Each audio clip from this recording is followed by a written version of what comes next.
ஜல்லிக்கட்டு வெறும் பொழுதுபோக்கு போட்டி இல்ல, அது உழவர்களோட வாழ்வோடும் பண்பாட்டோடும் கலந்தது.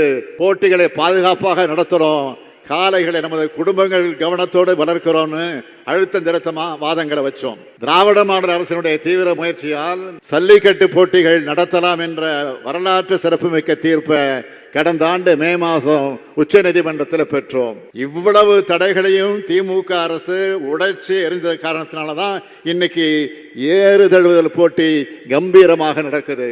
இந்த சாதனை வரலாற்றோட தொடர்ச்சியா இந்த கலைஞர் நூற்றாண்டு ஏறுதழு அரங்கத்தில் காளைகள் ஏறுதல் பற்றிய அருங்காட்சியகமும் நூலகமும் அமைக்கப்பட்டிருக்கு. பல நூற்றாண்டுக்கு முந்தைய நூல்களும் ஓவியங்களும் புகைப்படங்களும் இங்கே இருக்கு.